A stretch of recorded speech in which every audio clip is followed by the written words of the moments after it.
Un gusto saludarles, alumnos y alumnas de sexto grado, para compartir con ustedes el contenido correspondiente a la semana 9 de la asignatura Ciencia y Tecnología para el año escolar 2022.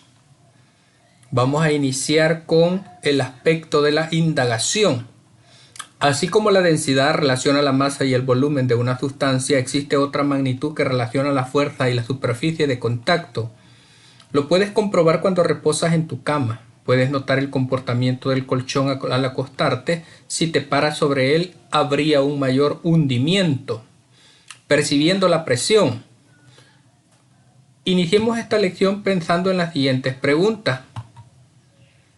¿En qué situaciones de la vida cotidiana podrías decir que has experimentado una presión grande? ¿Qué piensas que dolería menos?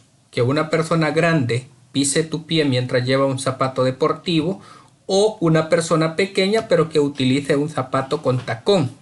Pues analizando ambas cosas, lo que dolería más sería una persona pequeña pero con zapato de tacón. Analiza la situación y discute lo siguiente dejando registro en tu cuaderno de trabajo. ¿Por qué un colchón se hunde más cuando te paras sobre él a diferencia cuando te acuestas? Porque la presión que se ejerce sobre él es más intensa. ¿Qué ocurre si se aplica la fuerza sobre un líquido? ¿Hay alguna diferencia?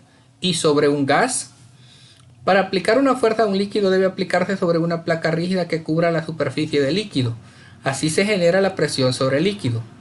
La presión de un gas está relacionada con el número de choques por unidad de tiempo de las moléculas del gas contra las paredes del recipiente. ¿Qué ejemplos podrías mencionar? Vamos entonces a lo que tiene que ver con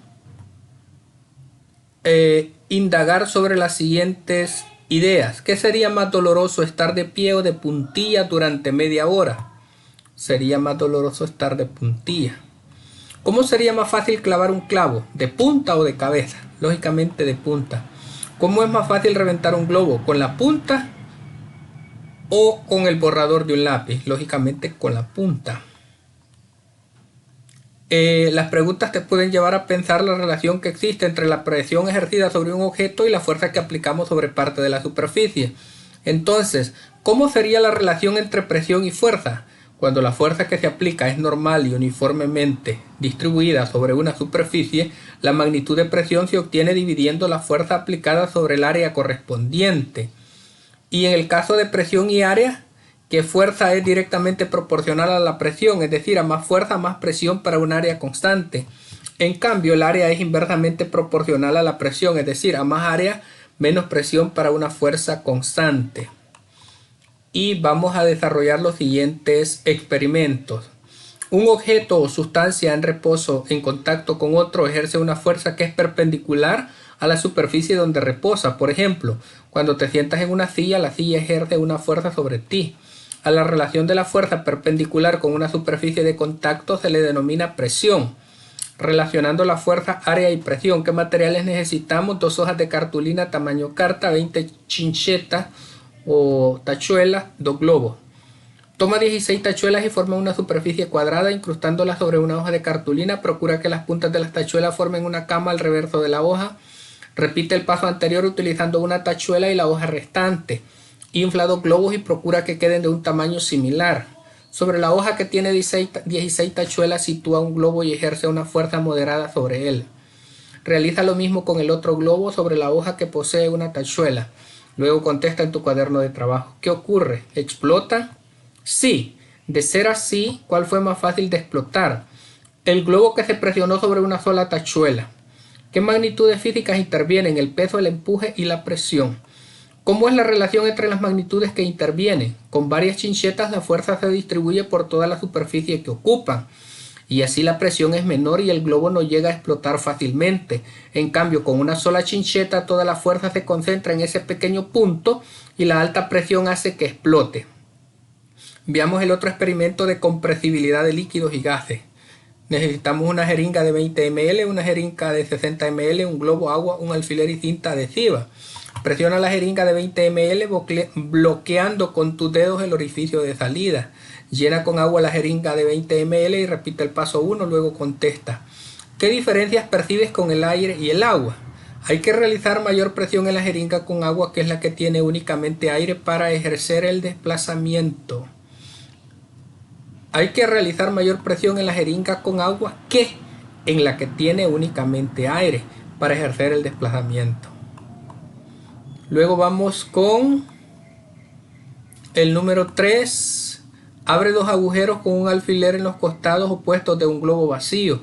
Coloca cinta adhesiva en los agujeros de manera que no pueda escaparse ningún fluido contenido. Introduce agua en el globo hasta adquirir un tamaño considerable, aproximadamente 15 centímetros de diámetro. Coloca la jeringa de 60 ml en la apertura del globo de forma que el agua contenida no se escape. El pistón de la jeringa tiene que marcar aproximadamente 40 ml. Aplica presión poco a poco sobre el apoyo del émbolo de la jeringa. Repite el paso 4. Luego retira la cinta adhesiva y repite el paso 5. Luego contesta en tu cuaderno de trabajo. ¿Qué cambios observas a medida que aplicas la presión hasta desplazar completamente el pistón? La presión aumenta. Y si el agua cae, ¿qué pasaría si se detiene la presión cuando el pistón marca 20 ml? No saldría el agua. Si el agua no cae, ¿cuál es la diferencia entre sellar los agujeros y tenerlos abiertos cuando se aplica la presión? La presión se manifiesta en todas las direcciones. Como pudiste notar, la presión sobre el agua contenida en el globo se transmite de forma similar en todas las direcciones. El principio de Pascal se cumple para fluidos incompresibles, que son los que no se ven alterados en su densidad cuando se aplica presión. Vamos al literal D, calculando la presión sobre una superficie. La presión P, que se ejerce una fuerza F sobre una superficie A, aumenta cuando disminuye la superficie de contacto. Quiere decir que son inversamente proporcionales.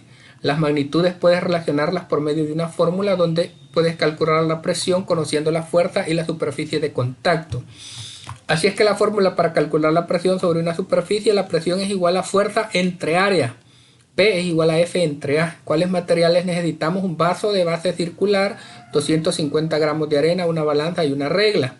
El procedimiento: mide el diámetro de la base del vaso y calcula su área. Coloca 250 gramos de arena en el vaso.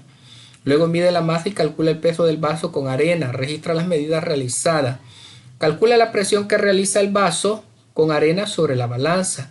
¿Cómo aumentaría la presión si se duplica el diámetro del vaso? Si la superficie aumenta, esta presión disminuye, ya que las partículas tendrán más espacio libre dentro del sistema. Ahora vamos calculando la presión hidrostática. Los fluidos en reposo también ejercen presión y se llama presión hidrostática. Depende de la densidad P, la magnitud de la aceleración gravitatoria G y la altura H. Del lugar donde se pretende calcular la presión, puede relacionar las magnitudes mediante la fórmula para el cálculo de la presión hidrostática.